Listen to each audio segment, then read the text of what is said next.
Hello friends, good morning. আমি রিঙ্কুস ব্লগে তোমাদের সবাইকে অনেক অনেক ওয়েলকাম। আশা করছি যে যেখান থেকে আজকে আমার ভিডিওটি দেখছো সকলেই তোমরা খুব ভালো আছো, সুস্থ আছো, আর আমিও খুব ভালো আছি। এখন বাজছে ওই সকাল 8টা। তো আমি 7:30 নাগাদ উঠেছি। উঠে ব্রাশ ট্রাশ করে ফ্রেশ হয়ে আগে চাটা খেয়ে নিলাম, কারণ সকালে আগে আমাকে চাটা খেতেই হবে, নাহলে আমার কোনো কাজে এনার্জি আসবে না। তাই হচ্ছে কি বর্ষাকাল কি গ্রীষ্মকাল কি শীতকাল, চা আমার খেতেই হবে। তো তারপর চাটা খেয়ে নিলাম, আর তারপর হচ্ছে বিছানাটা তুলে নিচ্ছি। আর ভাবছি যে আজকে বেডশিটটা চেঞ্জ করে দেবো। সেই রকমভাবে নোংরা হয়নি, কিন্তু তবুও এখন তো বর্ষাকাল, তো সব জিনিসেই কেমন দেখবে একটা স্যাঁতস্যাঁতে ভাব থাকছে। তো সেই কারণেই ভাবছি যে বেডশিটটা তুলে দিচ্ছি। আর আজকে তোমাদের দাদাভাই বাড়িতে নেই। তো আমি একবার ভোরবেলা উঠেছিলাম ওই 3:30 নাগাদ। তো তোমাদের দাদাভাই ওই 4টা নাগাদ বেরিয়ে গেল, ওর অফিসের কাজে গেল, ডিউটিতে। তো আজকে সারাদিনই বাড়িতে থাকবে না, আমাকে একাকেই থাকতে হবে। ও সেই ফিরবে সেই রাত্রি 10টার সময়। তো চলো, ঠিক আছে, আমি এখন কাজগুলো সেরে নিই।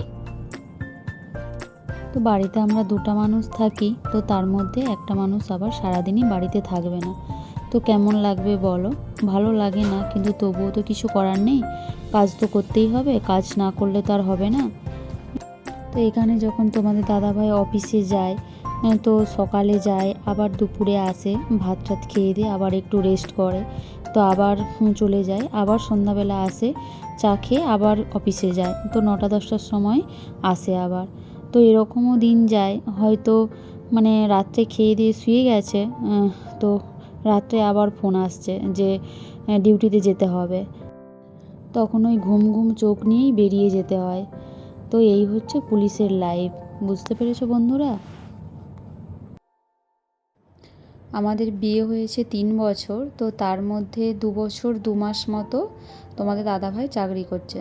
তো তার আগেই চাকরি পেয়ে গিয়েছিল, কিন্তু একটা সমস্যার কারণে তোমার দাদাভাই চাকরিতে জয়েন করতে পারেনি।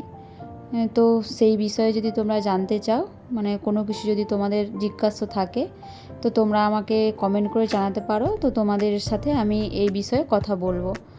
তো কী হয়েছিল, কী ব্যাপার, কী বৃত্তান্ত, সবই তোমাদের সাথে আলোচনা করব। কারণ আমি যেহেতু সোশ্যাল মিডিয়ায় কাজ করতে এসেছি, তো সেখানে আমি সব কিছুই তোমাদেরকে বন্ধু হিসাবে বলতে পারি, বা আমি জানাতেও চাই।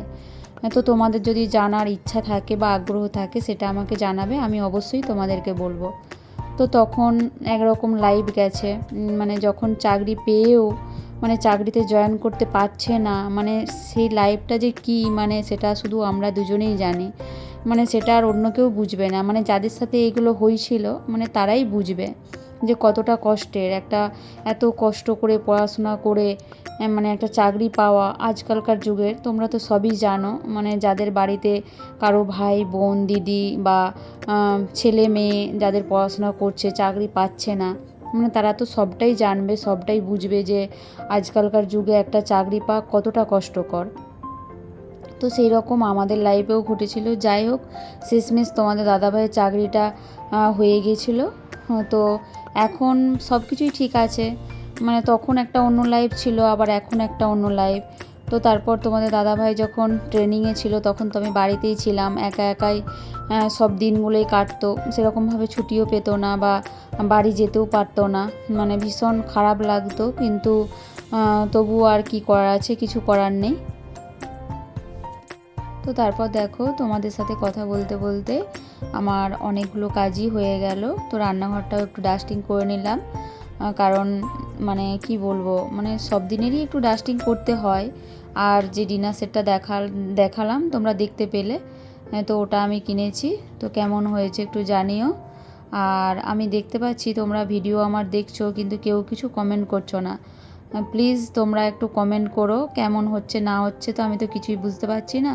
আমার মনে হচ্ছে যে আমার ভিডিও তোমাদের ভালো লাগছে না, হয়তো দেখছো, মানে কি বলবো, কমেন্ট করতে ইচ্ছা করছে না। কিন্তু তোমরা যদি কমেন্ট করো বা একটা লাইক করো, তাহলে আমি অনেক বেশি মোটিভেট হব, বা আমি আরও ভিডিও বানাতে আমার ইচ্ছা করবে বা ইচ্ছা জাগবে।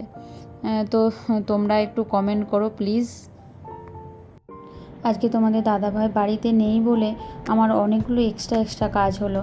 যেমন রান্নাঘরটা ভালো করে ডাস্টিং করলাম, তো তারপর বাথরুম পরিষ্কার করেছি, তারপর হচ্ছে কাচা ধোয়া অনেকগুলোই হয়েছে। তো ও থাকলে যে আমার কাজকর্ম হয় না এরকমটা নয়, তবুও আমি একা আছি তো রান্নাবান্নার ঝামেলাটাও কম, আর আমি একা আছি বলে ভাবছি যে যা হোক একটা কিছু করে খেয়ে নেবো। তো সেই সময়টাই যদি আমি আমার বাড়িঘর দুয়ারে মানে দিতে পারি, বা বাড়িঘর দুয়ারটা যদি ঠিকঠাক করে পরিষ্কার পরিচ্ছন্ন করতে পারি, তো সেখানে অনেকটাই ভালো হয়। আর জানোই তো আমি এখানে একাই থাকি, একাকী সব কিছু কাজকর্ম করতে হয়, তো সেখানে সব দিন সবটা হয়ে ওঠে না। আর একটা ভিডিওর মাধ্যমে সব কিছু দেখানোও সম্ভব নয়, আর যদি সব কিছু দেখানো হয় তাহলে তো অনেক বড় ভিডিও হয়ে যাবে।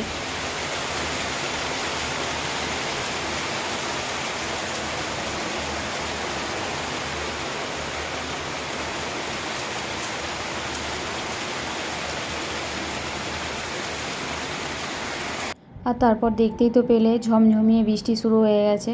তো আসানসোলে জানো তো মানে এক একটা ঋতুতে এক এক রকম, মানে শীতকালে ভীষণ ঠান্ডা, আর গ্রীষ্মকালে তো মারাত্মক গরম, মানে থাকাই যায় না এমন পরিস্থিতি।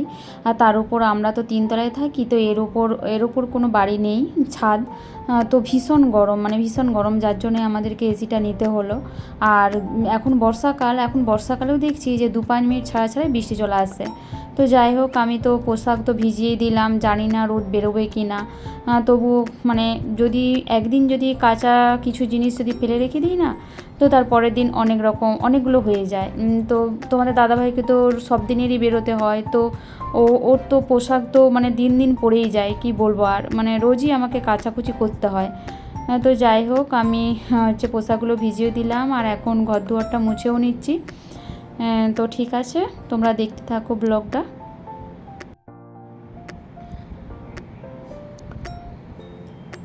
আর তারপর দেখো, এই যে আমি কাঁচা ধোয়াও করে নিয়েছি, আর এখন এগুলো হচ্ছে ছাদে মেলতে যাব।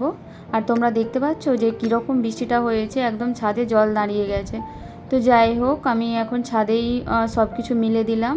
দেখতে পাচ্ছি যে কিছুটা রোদ বেরিয়েছে, আর বাতাসটাও দিচ্ছে। তো যতটা শোকালো তারপর নিয়ে গিয়ে বারান্দায় দিয়ে দেবো, কি রুমের ভেতরে দিয়ে দেবো, দিয়ে পাখা চালিয়ে দেবো, তো অনেকটা শুকিয়ে যাবে। আর তারপর দেখো, আমি হচ্ছে এরকম পূজা করে নিচ্ছি। তো এগুলো সব দিন মোছা হয় না, তো মাঝে মাঝে আমি মুছে নিই। আর মোছার জন্য আমি আলাদা একটা কাপড় রাখি। তো ঠাকুরের তো জিনিস যাই তাইভাবে তো করা যায় না, যদিও মানে সবটা হয়তো মেনে চলতে পারি না অন্যদের মতন। তো আমার যতটা আমার মনে হয়, তো ততটাই আমি ভক্তি ভরে করি, আর এইটাই আর কি।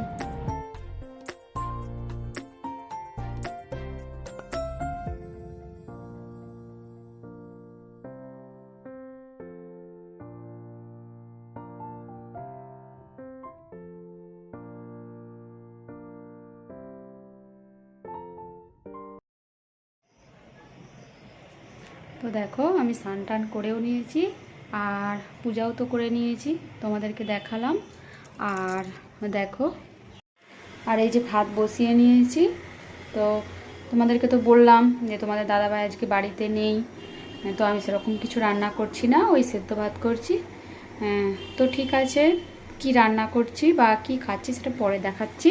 এখন চলো একটু আমার গাছগুলোকে তোমাদেরকে চলো,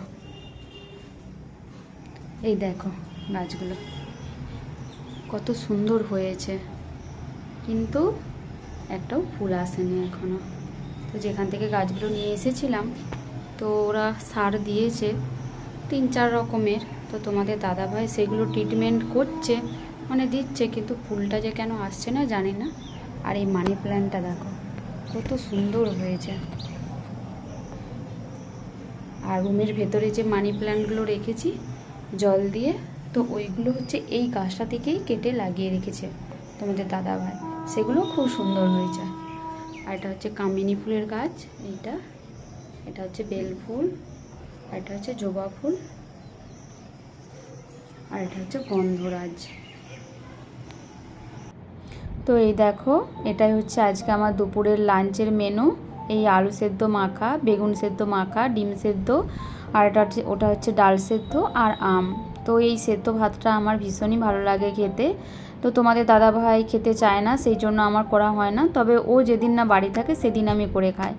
আর এই যে সেদ্ধ ভাতটা আমার বাপের বাড়িতে আমি আগে খেতাম, ভালো লাগতো, মা করে দিত। আর তো এখানে তো ও অতটা পছন্দ করে না, তো তার জন্য আর খাওয়া হয় না। এখন ওই 1:30 মতো বাজছে, তো আমার এখন সব কাজই কমপ্লিট হয়ে গেছে, খাওয়া দাওয়া হয়ে গেছে। আর এখন একটু রেস্ট নেবো বলতে একটু শুয়ে থাকবো, কারণ ঘুমানো চলবে না, কারণ ছাদে অনেক পোশাক মেলা আছে, বেডশিট টেডশিট সব মেলা আছে, তা তুলে আনতে হবে। যদি বৃষ্টি চলে আসে তো সব ভিজে যাবে। এখন মোটামুটি রোদটা দিয়েছে, তো ঠিক আছে, চলো আজকে ভিডিওটি আমি এখানেই শেষ করছি। দেখা হচ্ছে পরবর্তী ব্লগে। ততক্ষণ পর্যন্ত সুস্থ থেকো, ভালো থেকো এবং সাবধানে থেকো।